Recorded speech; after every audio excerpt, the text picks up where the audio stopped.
동그라미 안에 2번 예수님의 출생을 알려주는 내용입니다. 예, 누가가 예수님이 어떤 과정을 통해서 출생했다 그거거든요. 예, 마리아가 베들레헴으로 가서 맏아들을 낳아 구유에 누였다는 내용이 나오는데 그 베들레헴은 거기 보면 이제 누가 가이사 아구스토 그 이쪽 33페이지 7333페이지 위에서 네 번째 줄 앞부분에 보시면 가이사 아구스토는 로마 황제 언제 즉위했느냐면 BC 27년 예수님 오시기 전 27년에 해가지고 예수님 오신 이후 14년까지 AD 14년까지 로마 황제로 지내는 사람입니다. 이 사람이 이제 본명은 카이우스 옥타비우스라는 사람인데 구레뇨는 무슨 뜻이냐면 가이사 아구스토의 고문관을 지내다가 수리아의 총독, 그 유대 땅 수리아 지방에 그 총독을 역임한 자입니다. 그래서 구레뇨가 수리아 총독이 되기 전에 가이사 아구스토의 명령, 호적하라는 명령 때문에 베들레헴으로 간 거예요. 근데 베들레헴은 예루살렘 남동쪽으로 9km. 왜 그러냐면 아주 그 성경을 갖다가 부정하려는 사람들이 별소리를 다 합니다. 그러니까 혹시 여러분들이 또 그런 얘기 들으면 예루살렘인데 동쪽이면 이쪽 9km면 이 정도죠. 여기 이제 남동쪽이죠? 죄송합니다. 예루살렘 남동쪽. 남동쪽이면 이쪽이 동쪽이니까 여기가 이제 베들레헴이에요. 예. 그 베들레헴은 거기서 이제 아기를 낳는데 이 베들레헴에서 낳도록 이미 구약시대 선지자들의 예언을 통해서 확인이 돼 있어요. 예언이 돼 있어요. 메시아가는 어디서 출생하느냐? 베들레헴에서 출생한단 말입니다. 근데 사실은 그 마리아의 고향은 나사렛이에요. 나사렛. 저 위에 동네. 저 위에 있던 나사렛이라는 동네인데, 아니, 요셉도 나사렛이고, 마리아도 나사렛인데, 낳으면 나사렛에서 낳아야 되잖아요. 근데 어떻게 베들레헴에서 낳느냐 이거죠. 그러니까 이런 걸 보면 그 당시의 모든 제국의 역사, 로마 제국의 역사, 또 황제들의 생각과 계획 이런 것들도 전부 다 하나님이 주관한다는 걸 알 수 있잖아요. 황제 가이사 아우구스토가 호적하라는 명령을 그 당시에 안 내렸으면 정원한 요셉과 마리아가 나사렛에서 여기까지 배부른 몸을 가지고 와야만 하는, 나귀를 타고 왔다 하더라도 배불러 가지고 여기서 여기가 9km인데 이건 상당히 멀단 말입니다. 이런 먼 길을 와서 하필이면 베들레헴에서 아기가 날 이유가 있겠나. 거기에서 선지자의 예언대로 거기에 타이밍이 정확하게 맞게 하기 위해서 하나님께서는 그래서 때를 하나님이 다 주관한다. 전부가 다. 그래서 저도 사람인지라 때때로는 아이고 이러다 어떻게 되나 염려되는 일이 없잖아. 있죠. 있다가도 아이고 금방 조금 뭐죠. 그 딱 염려가 내가 왜 이래 하면 바로 여호와 하나님 생각이 나잖아요. 왜? 모든 만사를 계획해 놓고 때를 다 주관해서 이끌어 가시는 이런 게 이게 이제 뭐 설교거든요. 쉽게 말하면 이런 걸 이제 우리 성도님들이 아주 달갑게 들으셔서 자꾸 이런 쪽으로 받아오면 누가 복음 가지고 뭐 1년도 가고 2년도 가고 그런단 말입니다. 그런데 전체적으로 공부해 버리면 여러분들이 그게 자꾸 그렇구나. 하나님께서 선지자를 통해서 이미 예언한 대로 베들레헴에 가서 낳도록 로마 황제도 주관하고 시대적 배경도 주관하고 다 역사하시는구나. 스스로가 깨달아야지 내가 그걸 일일이 얘기해 주는 것보다. 스스로 깨닫는 기쁨이 대단한 거거든요. 그러니까 여러분들이 이제 복습하시면서 또 예습하시면서 하나하나 깨달아 가시고, 저는 큰 흐름을 척척 정리해 드릴 테니까.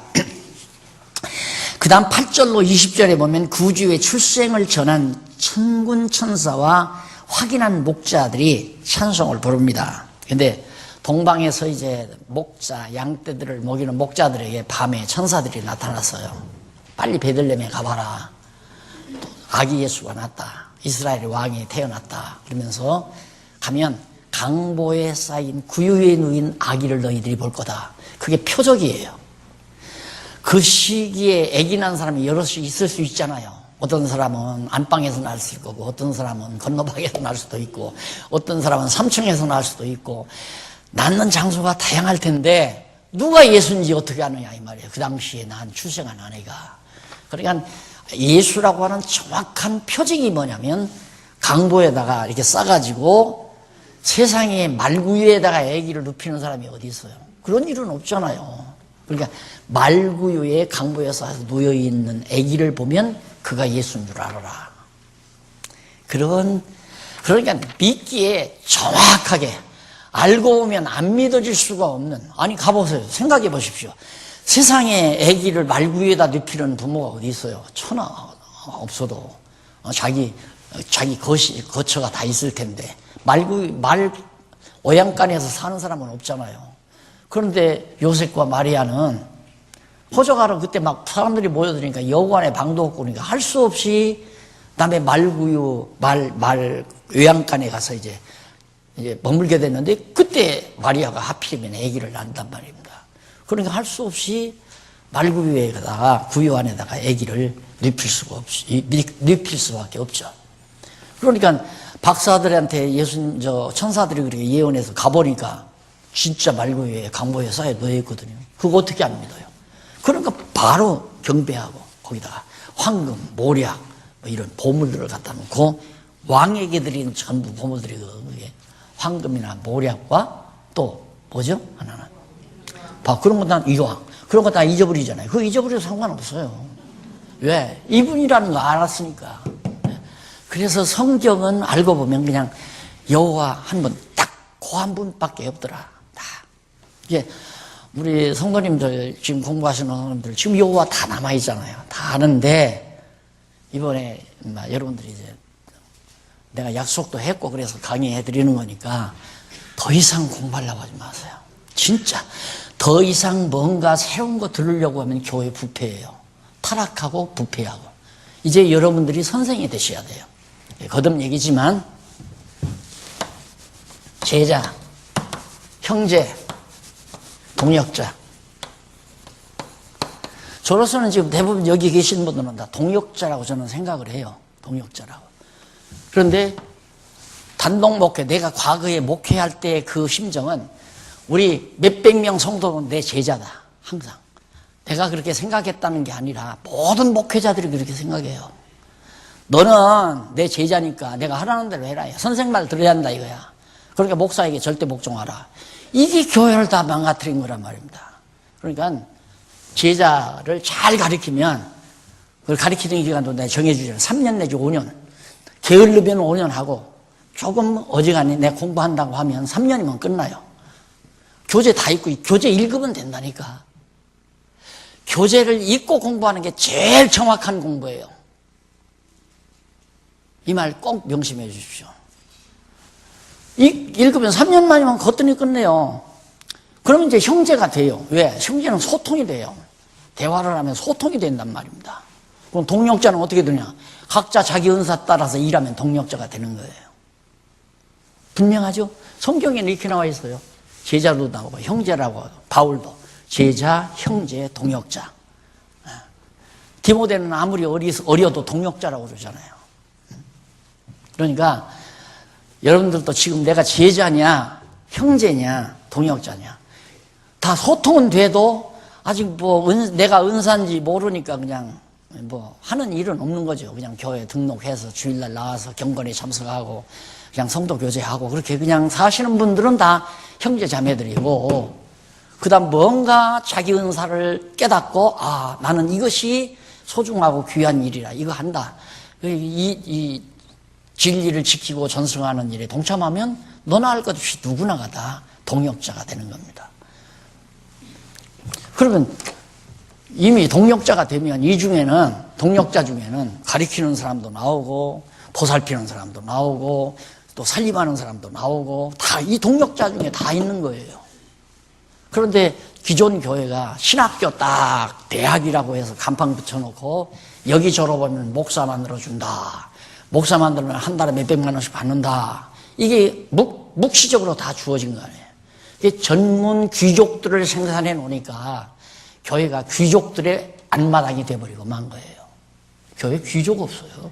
너나 할 것 없이 다 하나님의 종들이고 하나님의 자녀들이고 꼭 명심하고 들으십시오. 이제는 내가 지금 한 4년 때 되잖아요. 4년째 접어들잖아요. 이제 은퇴해서 지금 연구소 소장직 하면서 그동안 많이 제가 이제 하나하나 정리도 했고 우리 교회도 이제 재정개혁, 행정개혁, 교육개혁도 지금 시도 중에 되어가고 그래서 지금 자꾸 교육에 대한 얘기를 제가 말씀드려요. 교육개혁을 하려고. 교육개혁이 돼야 돼요. 신학교 세우면 안 돼요. 신학교 세워서 등록금 받고 가르쳐주는 학교, 교회도 돈 주고 가르침 받는 교회는 없어져야 돼요, 이제. 그냥 바로 교회 안에서 선배가 가르쳐주면 형제되고 동역자 돼서 가르치는 은사 있으면 제자 10명도 좋고 5명도 좋고 20명도 좋고 자기가 가르치면 돼요. 아직은 좀 빠르지만. 그리고 이제 연구소는 하나하나 교재 깔끔하게 만들어서 빈틈없이 잘못된 건 고치고 지금 내 이제 남은 시간은 강론지 1권부터 또 하나하나 저도 공부하면서 다시 한번 살펴보면서 단어 틀렸으면 단어도 고치고 띄어쓰기 틀렸으면 고치고 내용도 좀 줄일 건 좀 더 줄이고 그렇게 해서 더 깔끔하게 좀 만드는 일이 내가 해야 될 일이 아닌가. 그리고 뭐 단편집 도로 뭐 좀 써야 되고 신문에 글도 좀 써야 되고 이러면서 이제 살려고 생각을 하시니까 여러분들도 스스로 공부를 하는 그래서 우리 연구소가 제대로만 해서 빨리 교재만 완벽하게 전 우리 성도들이 공부해야 될 신학 과목까지 깔끔하게 정리가 되면 연구소 작업은 끝납니다. 그럼 이제 연구소 누구라도 지켜나갈 수 있어요. 장로님들도 지켜나갈 수 있고 권사님들도 지켜나갈 수 있고. 자, 그 다음 이제 예수님께서 그렇게 박사들에게 이제 찾아왔는데 그때 예수님이 출생하셨을 때 강보에 쌓여 고요에 누인 예수가 보였는데 오늘날 다윗의 동네에 너희를 위하여 구주가 나섰으니 구주가 그리스도라는 말입니다. 곧 그리스도 주시니라 라고 찬양도 나오고 그러죠. 자, 21절로 35절 결례의 날에 온 아기를 시몬이 안고 찬송합니다. 결례는 할례를 말하는 거예요.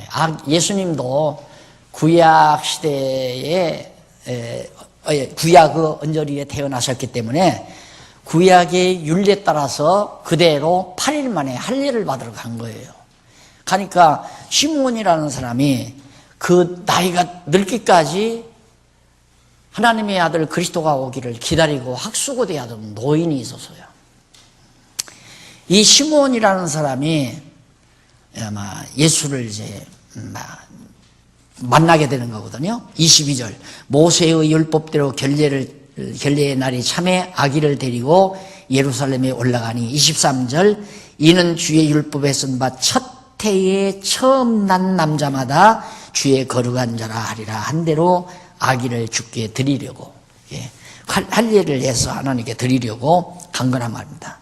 또 주의 율법에 말씀하신 대로 비둘기 한 쌍이나 혹 어린 반구 둘로 제사하려고 이제 예수님을 위해서. 그래서 25절 예루살렘에 시몬이라 하는 사람이 있으니 이 사람이 의롭고 경건했다. 의롭다는 말은 하나님이 인정하는 자. 그리고 경건하다는 말은 계속해서 하나님께서 언약하신 말씀을 기억하면서 메시아 오기를 기다리고 사는 자. 오늘 우리도 그거죠. 우리의 경건함이란 뭐냐. 고달프고 고통스러운 세상이지만은 구름 타고 다시 오신다고 하는 예수님을 우리가 기다리며 사는 것이 가장 경건한 삶이에요. 가장 최고예요. 뭐 주일날마다 나와서 뭐 눈 감고 뭐 찬송을 부르고 그것도 경건 생활의 일부가 되겠지만은 근본적인 경건 생활은 우리의 소망을 예수 재림에다 목표를 두고 이 당시에는 육신으로 오신 메시아를 기다리며 사는 시므온이 경건했듯이 오늘 우리는 구름 타고 오실 영원한 만왕의 왕 되신 그리스도를 소망하고 사는 것이 가장 경건한 삶이다 라고 기억하시면 되겠습니다.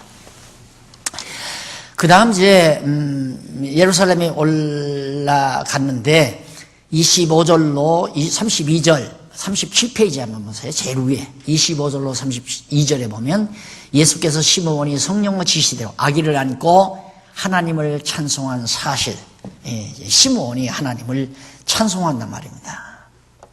그 찬송이 바로 이스라엘의 위로를 기다리는 자, 거기 나오죠. 이스라엘의 위로를 기다리는 자. 시므온이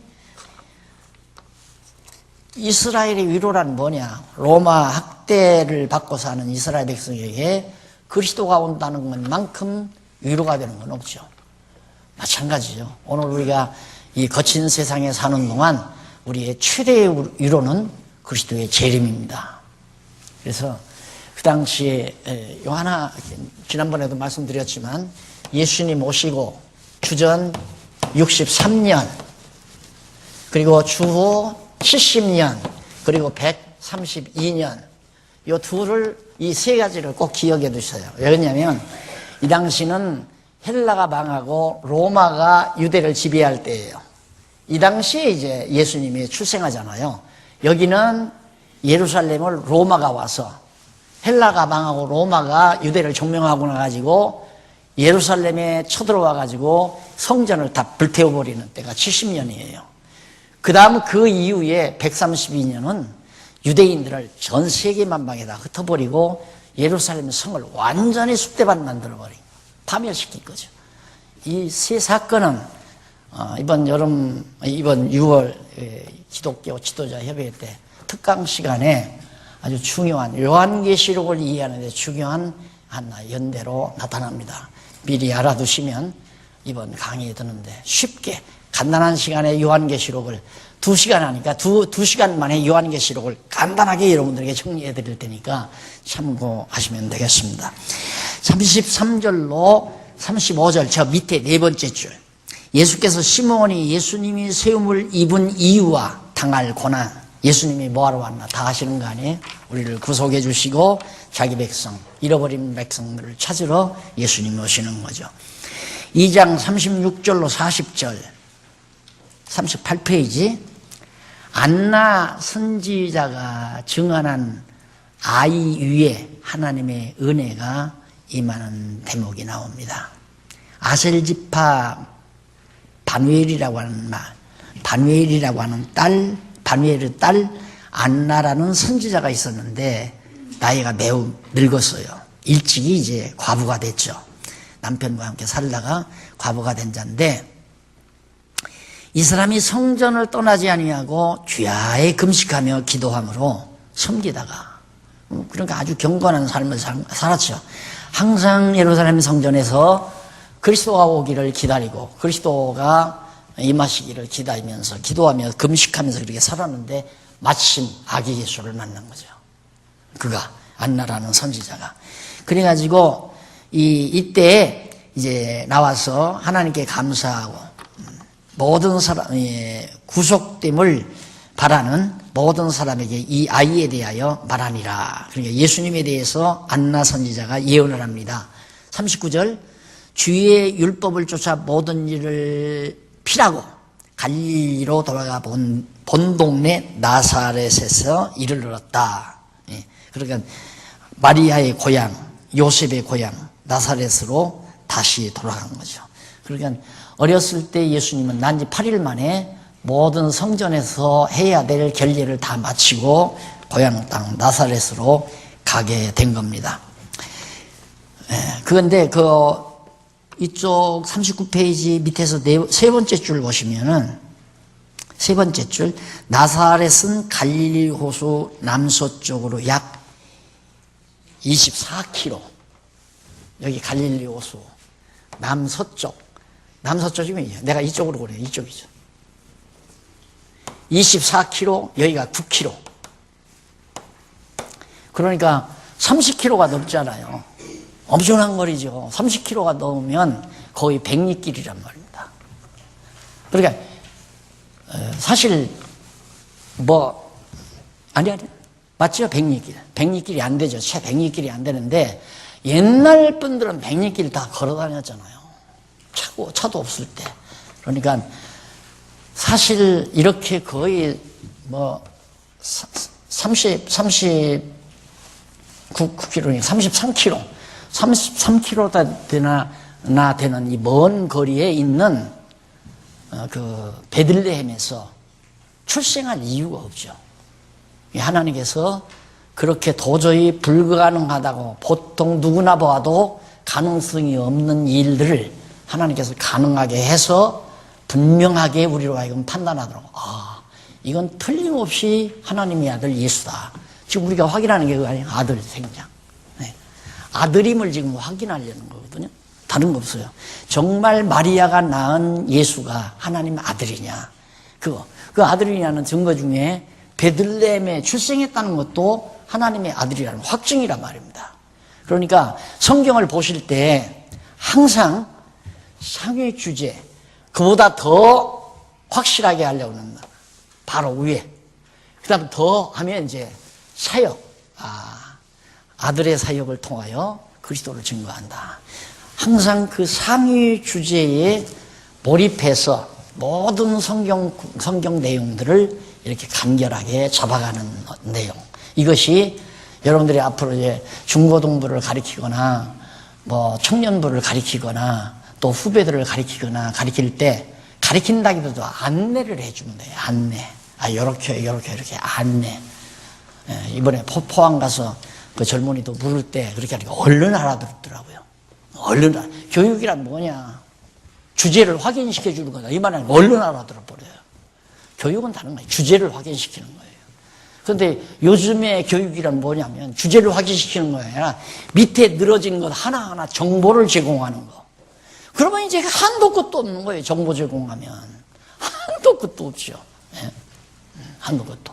제가 이번에 후기를 쓰면서 자칫 잘못하면 페이지가 너무 많이 나오면 잘못하면 내 자서전이 되잖아요. 그걸 얼마나 조심했는지 모릅니다. 내 자서전 쓰려면 10권도 쓸 수 있고 20권도 쓰죠. 그거 뭐로 써요, 그걸. 네. 그러니까 다만 이 말씀을 깨달아서 오늘 이렇게 강론집을 쓰게 된 과정만 정말 심플하게 그렇게 써야 되겠는데 너무 면적이 많으면 늘어놔야 되잖아요. 늘어놔야 그 채워지잖아요. 근데 다행스럽게 하나님께서 정확하게 한 7, 8페이지에 그 후기가 있어요. 후기에 딱 밝혀놓은 겁니다. 그건 내 자서전이 아니고 내가 이 성경을 깨닫기까지의 과정, 그리고 이 글을 쓰기까지의 과정, 이런 과정을 통해서 썼습니다. 그러니 이 책을 볼 때 이렇게 알고 보시고 사용하실 때 이렇게 꼭 봐주십시오. 아까 누가 부탁을 하대요? 그렇게 꼭 하라고. 그렇게 해서 아주 간단하게 정리를 했습니다. 그러니까 우리 이제 교사라고 하는 것은 안내자지 우리는 이미 다 주제가 나왔으니까 모두가 다 주제로 향해서 가는, 자꾸만 이 밑으로 뻗어나가려면 그건 주제와 점점 멀어지잖아요. 그러니까 자꾸 늘어놓는 만큼 성도들이 헷갈리는 거예요. 자꾸 모아주면 모아지는 만큼 주제 쪽으로 가까워지는 거 당연한 거 아니에요. 그러니까 늘어놓지 말고 주제로 자꾸 모아줘라. 그렇게 안대해줘라. 그리 가지 마. 안 가도 돼. 거기는 가지 말고 이쪽으로 가. 그 가이드가 여행 가이드가 그거 아니에요. 중요한 지금 박물관이나 도서관을 가려고 그러는데 자꾸 가다가 이 사람이 이쪽 골목에 가서 저거 본다고 그러고 저쪽에 가서 저거 보려고 자꾸 그러면 가이드는 그리 가지 말고 이쪽으로 기대 들고 자. 날 따라오라고. 그게 안내자예요. 얼마나 쉬운데요, 가르치기가. 이제는 여러분들이 원리를 알면. 그러니까 안내자다, 안내해준다 이렇게 생각하세요. 안내해준다. 그냥 안내해줘가 뒤에 따라갈 수도 있잖아요. 이렇게 뒤에. 그리고 저 앞에 사람이 저 앞에 걸어가면 잘 걸어가면 내버려 두고 잘못 가면 그쪽 아니야, 이쪽으로 가. 이쪽 좌회전 그러면 대주죠. 안 그래요? 좌회전 우회전을 할 수 있잖아요, 여러분들이. 그럼 왜 선생님들은 왜 못해요? 좌회전, 우회전 할 수만 있으면 돼요. 그 다음 2장 41절로부터 4장까지 성장과 신분.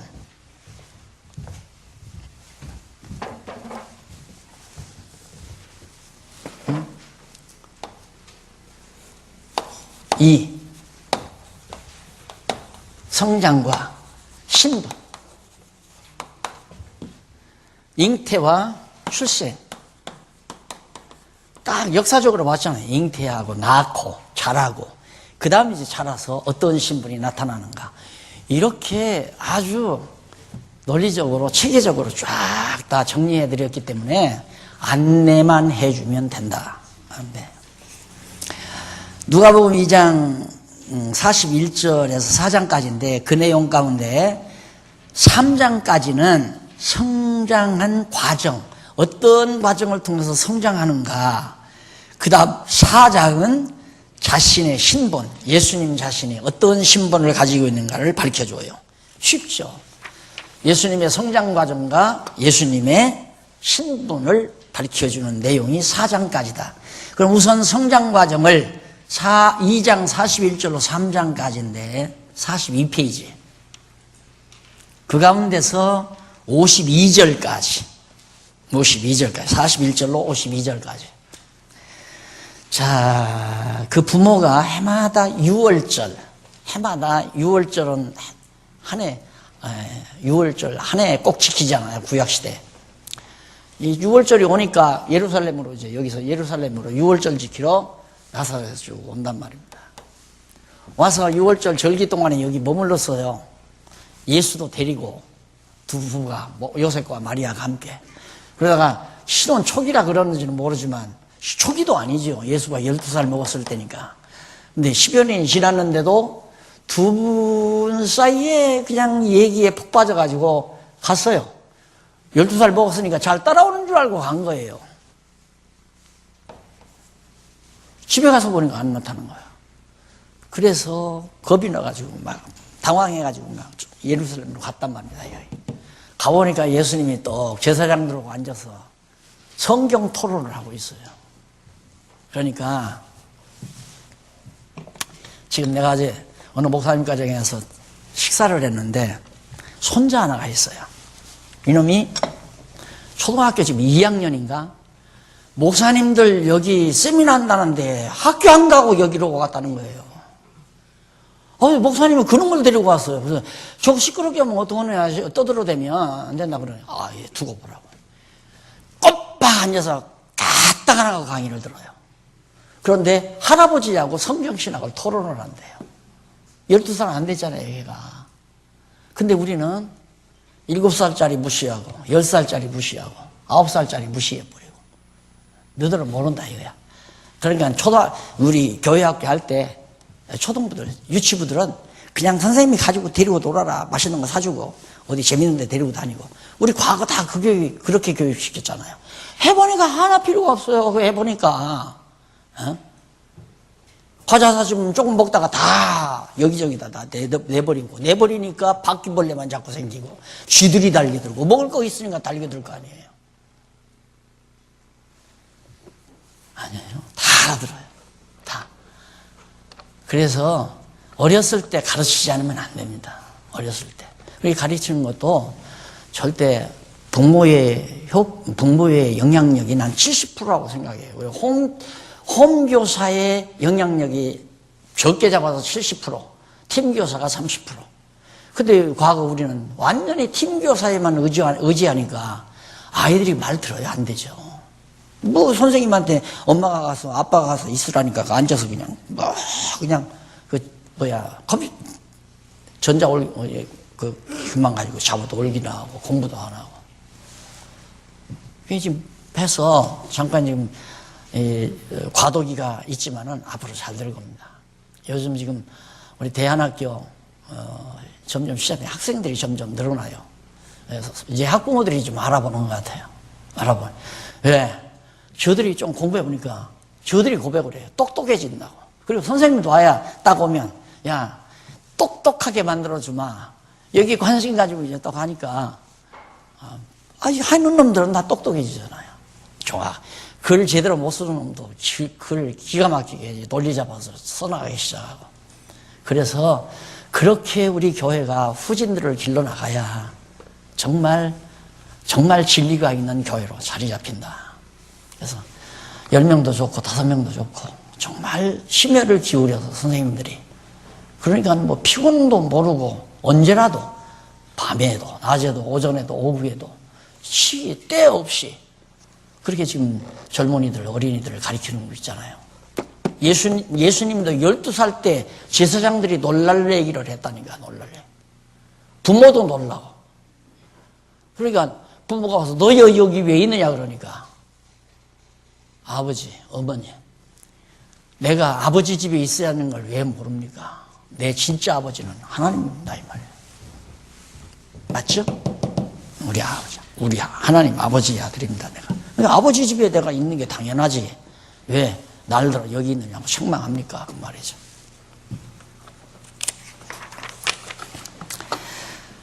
그 다음 3장 1절로 6절에 보면 예언대로 요한에게 말씀이 임하여 회개 세례를 베풉니다.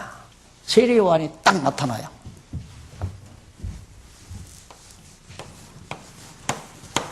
(6개월) 전이죠. 잉태도 6개월 전에 잉태하고 출생도 6개월 전에 하고, 이 지상에 나타나서 사역도 세례 요한이 먼저 나타나서 회개하라, 천국이 가까웠다. 천국이 가까웠다는 말, 하나님의 아들 그리스도가 가까이 온다 이 말이에요. 그리고 세례 요한이 메시아. 이건 이미 여러분들이 아시다시피 말라기 선지자가 이전에 쭉 전에 한 400여 년 전에 4세기 전에 이때 말라기 선지자가 예수님이 오시기 전에 반드시 엘리야가 나타난다. 엘리야가. 그 엘리야가 누구냐면 세례 요한이라고 합니다. 엘리야의 심정으로 세례 요한이 와서 6개월 전에, 말라기 선지자의 예언이 여기서 이루어지는 거죠. 그러니 어떻게 안 믿어요 이걸? 그러니까 성경 보면 믿게 되어 있다니까요. 문제는 믿게 만들려는 것이 성경이니까. 하나님께서 우리에게 계시하는 이유가 하나님 살아계심을 믿으라 그 말이에요. 예수가 그리스도이심을 믿어지면 하나님이 여호와 살아계심을 안다. 알고 믿어진다. 그러기 위해서 성경을 준 거 아니에요. 성경 주신 목적이. 그러니까 그 목적이 이렇게 곳곳마다 안 믿고는 안 될 수 있는 정확한 근거가 확보가 되니까 그런 맥을 딱딱 짚어주면 돼요. 믿어지면 돼요. 예수가 그리스도인 믿어지면 돼요. 정보는 인터넷에 들어가면 천지니까 별의별 정보 다 나와요. 뭐 먹으면 비타민 B가 도와주고, 뭐 먹으면 뼈가 굵어지고, 뭐 먹으면 키가 자라고 다 나와요. 그런 것들. 그런 정보는 지금 홍수를 이루고 있으니까 성경은 그런 정보가 아니라 오직 하나님 여호와 살아계시다. 이걸 확인시켜주기 위한 정확한 정보들이 이렇게 내가 지금 생각하면 이렇게 성경이 이렇게 안 두꺼워도 될 것만 같아요. 내 생각에는 성경이 그냥 딱 조그만 노트 하나 정도로만 딱 돼도 충분했을 건데, 워낙 사람들이 고집이 세니까 또 확인시켜주고 여러분 같으면 지금 400년 전에 말라기 선지자가 예언한 대로 어떻게 엘리야의 심정으로 세례 요한이 나타나서 정확하게 예수님 모시기 전에 준 거 하나, 이 한 가지만 가지고도 믿어지잖아요. 그리고 우리에게는 그렇게 성경이 좁아질 수도 있죠. 이런 얘기하면 또 말씀 뺀다고 이단이라고 할지 모르니까, 난 그런 의미에서 하는 게 아니라 우리 인간이 너무 의심이 많고 안 믿으니까 하나님께서 너무너무 자상하게 우리에게 말씀해 주시다 보니까 성경의 분량이 커질 수밖에 없죠. 예언대로 요한에게 말씀이 임하여 회개의 세례를 요단강에서 이제 베풀어 가잖아요. 회개의 세례를. 그래서 그 회개라고 하는 것도 요즘에 이제 이쪽 48페이지나 46페이지 나옵니다만은 그 헬라어나 위에서 10번째 줄인가? 아홉째 줄에 나오죠? 헬라어는. 회개라는 말인데, 메타노니아는 말이거든, 메타노니아. 이 회개가 자꾸만 그 중세 시대 그 로만 캐토릭이 신부에게 와서 자, 죄를 고백하라고 그래가지고 회개가 뭐냐? 자기가 지은 죄를 다 신부에게 말하는 거. 그걸 오늘날 목사들도 그대로 답습해서 회개하려면 목사에게 다 얘기해라. 잘못한 거. 근데 그렇게 되면 그 사람은 이제 죽는 날까지 그 목사한테 붙들리는 거예요. 안 그래요? 아이, 목사님, 제가 어떻게 실수로 제가 아내 몰래 못된 짓을 했습니다. 한번 고백해놓으면 그 남자는 이제 죽어도 목사한테 이제 매이는 거죠. 하라는 대로 또, 아이, 집사 만나러 가요. 집사님, 그 청소 좀 해. 아이, 저것 좀 치워. 아이고, 목사님, 알았습니다. 네. 그래, 난 어디 교회 가서 목사들이, 교인들이 막 급신급신 목사한테 그러면 뭘 저렇게 담보 잡혀가지고 저 짓을 하나. 난 그 생각이 자꾸 든다니까. 말하지 말아요, 절대. 여러분, 뭐 잘못한 목사한테도 아무한테도 말하지 말아요. 하나님 앞에서만 마음을 돌려. 아, 내가 잘못했구나. 이게 메타노니아라는 말이에요. 그 다음, 무리를 꾸짖고 임박한 심판을 너희 기다리라. 막 책망을 하면서 도끼가 나무 뿌리에 놓였다 그러니까 그러면 우리는 어떻게 해야 되느냐 하고 물어요. 자, 이쪽 한번 47페이지 밑에서 세 번째 줄 앞부분에 보세요. 그러하면 우리가 무엇을 하리이까? 아, 도끼가 나무 뿌리에 지금 놓였는데 심판이 이르렀는데 그럼 우리가 뭘 해야 됩니까? 하니까 이는 이렇게 무엇을 해야 하리까라고 묻는 이 말은 심판을 면하여 살 수 있는 조건을 알려달라는 얘기가 아니에요. 그런 조건이 아니라 이렇게 임박한 상황이 됐는데 이 심판이 임박한 상태에서는 우리들이 어떻게 행동을 취해야 됩니까? 이 말이거든요. 그러니까 상태, 절대 그런다고 해서 심판이 넘어가는 건 아니란 말입니다. 이제 심판이 이르렀으니까 망한다 이 말이에요. 곧 이제 예수님이 심판자로 오셔서 도끼가 나무 뿌리에 놓였으니까 망한다. 그러면 어떻게 해야 됩니까? 나눠 먹어라 이놈아. 혼자만 가지고 있지 말고. 그 말이에요. 뭔 얘기 아시겠죠? 나눠 먹으면 심판 피한다는 말이 아니에요. 두 벌 얻는 사람 나눠 입으면 심판 피한다는 말이 아니에요. 그러니까 이런 것들도 잘못 배우면 야, 이거 혼자 먹고 살면 안 되겠구나. 나눠 먹어야 이거 심판 면하지. 아니, 혼자 먹고 싶으면 혼자 살고 혼자 먹고 사세요. 아무렇지도 않으니까 그것 때문에 천국 갈 사람이 지옥 가는 건 아니에요. 그러니 성경이 어렵잖아요. 잘못 보면. 인마 망하는데 인마 너만 옷 두 벌 가지고 있으면 뭐하냐 이거야. 다 착복해가지고 백성들 거 다 뺏어가지고 너놈들 전부 다 이제 심판받게 돼 있는데 그럼 우리는 어떻게 인마 가지고 있는 거 내놔. 그 다 백성들에게 뺏은 거니까 나눠 먹고 나눠 입고 살아 인마. 그 말이에요. 이해가 가죠? 이 말 듣고 또 내일 연보하지 말고 또 어디 구제한다고 또 구제하지 말고 그냥 구제하는 건 내 마음에 정말 감사함이 있고 형제에 대한 사랑이 있으면 구제하는 거지 그렇다고 해서 임하실 심판이 안 임하는 거 아니에요. 이미 있잖아요. 뭐 그렇게 했어도 자 여기 예루살렘 성전 다 불타버리고 결국은 다 망해. 이 엄청난 심판이 너희에게 임한다. 이제 예수가 왔으니까. 그 다음 요한이 그리스도의 사역에 대한 소식을 전해 듣습니다. 15절로 20절. 예수님께서 이 땅에 오셔서 하시는 일을 사도 요한이 전해 들어요. 이게 사도 요한도 처음에는 몰랐죠. 사도 요한도. 예수님에게 행하시는 일을 전해 듣고는 나오는데 거기 보면 15절, 3장 15절 백성들이 바라고 기다림으로 모든 사람들이 요한을 혹 그리스도가 심중에 의논하니 그리스도인가? 저분이 그리스도인가? 이걸 보면 얼마나 그 시대에 그리스도가 오기를 많은 백성들이 기다리고 바라고 있었던가를 알 수 있잖아요. 특이하거든요. 세례요한이 나와서 얘기해. 저가 그리스도인지 모르겠다. 그리스도가 아닌가 하고. 그런데 요한이 16절 모든 사람에게 대답하여 가로되 나는 물로 너희에게 세례를 주거니와 나보다 능력이 많으신 이가 오시나니 그리스도가 진짜 그리스도가 온다. 나는 그의 신들매 신을 들고 다니는 신들매 역할도 나는 감당치 못한다. 정말 위대한 분이시기 때문에 그는 성령과 불로 너희에게 세례를 주실 것이요. 그러니까 이제는 우리는 성령과 불러받는 세례지, 예? 물세례가 아니에요. 물세례는 요한의 세례예요. 요한의 세례는 요한의 세례로 끝나는 거예요. 그런데 이제 과도기에서 예수님이 세례를 주라 하니까 그 물세례인 줄 알고, 그래서 바울도 세례 안 줬고, 예수님도 세례 준 일 별로 없고, 그랬잖아요. 그래도 뭐 세례 준다는 것이 무슨 효염이 있는 건 아니지만 세례를 주는 것이 이제 모든 성도들에게 이분도 우리와 함께 이제는 예수 그리스도를 믿는다는 고백을 한 자입니다. 그걸 알려주는 하나의 순서 절차라고 생각을 해서 이번에 이제 6월달 이번에 기독교 지도자 해외 때 모이면 지방에 있는 사람, 세례받을 사람들은 그때 받아도 돼요. 우리 교회는 여기서 했다면서요. 여기서 해도 좋고 거기서 해도 좋고.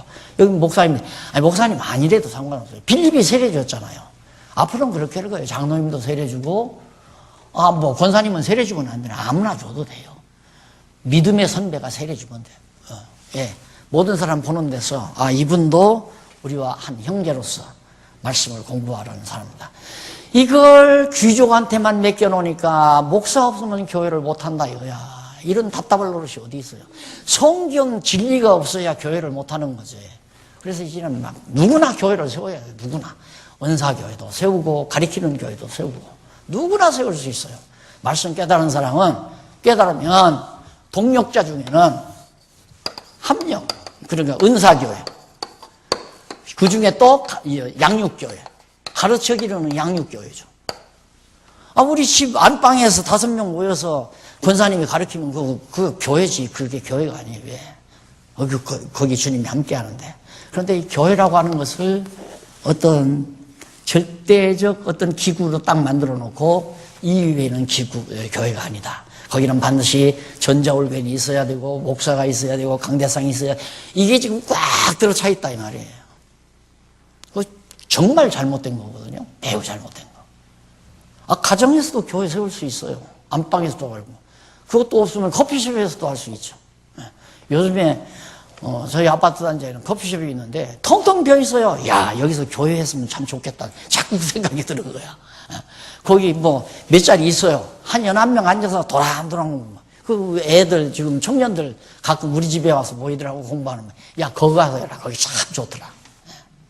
아무 데서라도 모여서 성경 가르치고 전하고, 또 가르치는 은사 없으면 봉사한다든가 선교를 한다거나 후원을 한다거나 뭐 이런 교회들이 막 우주군처럼 쫙 일어나야 돼요.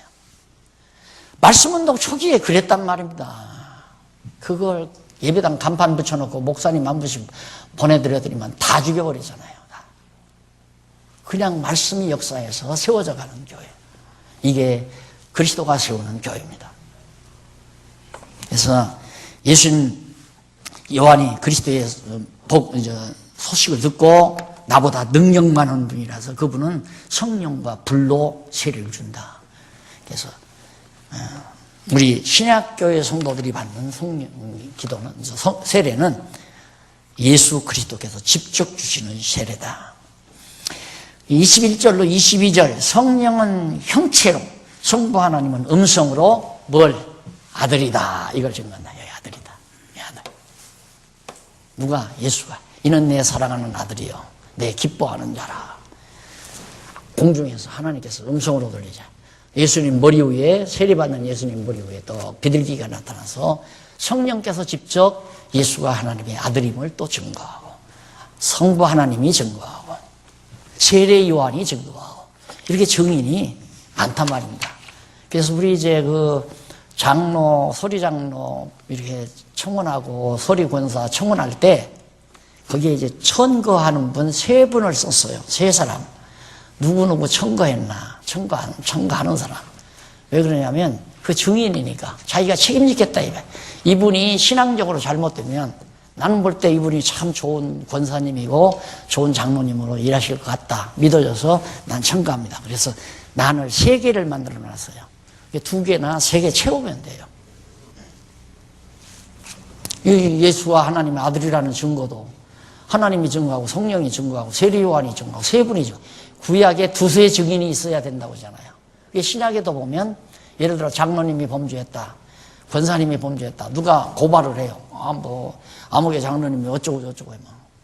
그러면 증인이 있냐? 두세 증인 없으면 당회에서 그 장로님들에게 교회에서 거론하지 말아라. 증인이 두세. 왜? 자기 미운 사람 자기가 고자질할 수 있는 거니까. 두세 증인이 꼭 필요하다. 자, 이렇게 해서 하나님의 아들이심을 증거한 내용이 이제 3장 거기 나오는데, 마지막으로 이제 뭐가 나오냐면 23절로 38절까지 하나님까지 소급된 예수님의 계보가 나와요. 예수님에게서 예수님이 낳기까지 언제까지냐면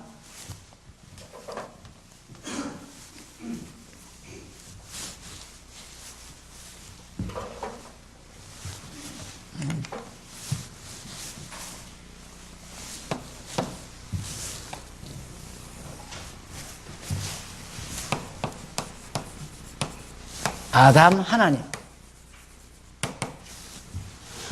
자, 나 이걸 보고 이제 이 누가복음 족교제는 한참 후에 썼잖아요. 꽤 후에 썼는데 이 족보를 보고 얼마나 내가 통탄했는지 몰라요. 아, 이렇게 성경에 아주 그 단통선이 쫙 있더라니까요. 예수가 언제까지? 이게 너무 많죠. 70년 포로에서 돌아올 때까지, 여기까지 나오고, 그 다음 포로에서 돌아온 때부터 다윗까지, 다윗왕까지, 다윗왕으로부터 아담까지, 하나님까지 쫙. 이게 성경의 관통선이에요. 쫙.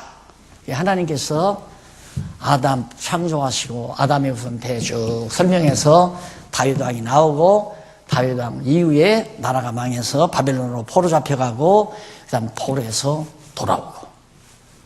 예수님, 그러니까 예수님으로부터 바벨론 포로 때 돌아올 때까지 한 대목, 여기서 다윗왕 나올 때까지 한 대목, 거슬러 올라가는 거예요, 족보가. 거슬러서. 그런데 거기 족보 중에 약간 우리가 유념해야 될 것이 있습니다.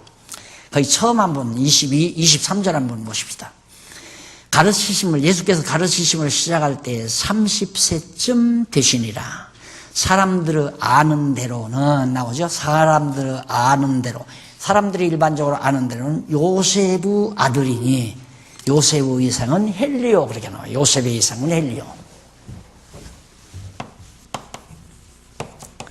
요셉 이상이 헬리. 이게 안 맞다 이 말이에요. 헬리는 누구냐면 마리아의 친정아버지예요. 마리아의 친정아버지. 그러니까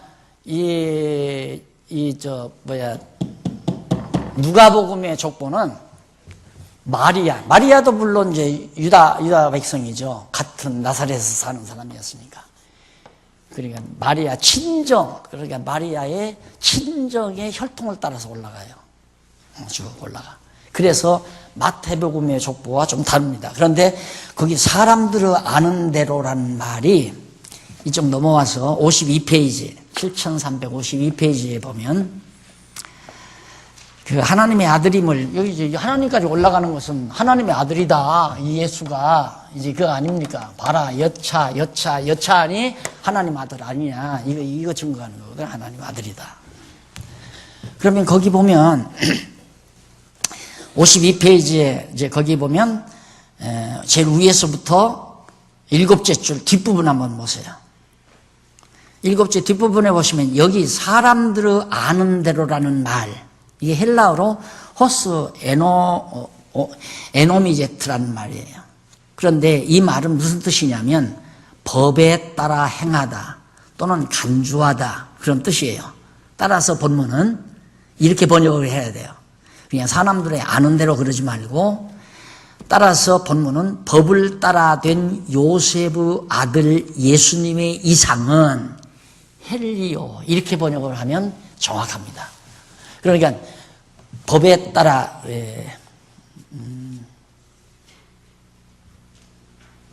법을 따라 된 요셉의 아들, 그러니까 예수가 요셉의 아들이란 말은, 예수님이 요셉의 아들이란 말은 법적으로, 왜? 요셉과 마리아가 정혼해서 실상 요셉과 결혼해가지고 두 사이에서 예수가 나온 게 아니라 예수님은 마리아에게 성령으로 잉태해서 낳았잖아요.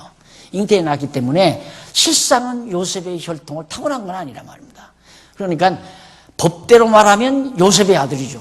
요셉과 마리아 거기에 호적을 같이 했으니까 예수님이. 이게 법적으로는 요셉의 아들인 예수는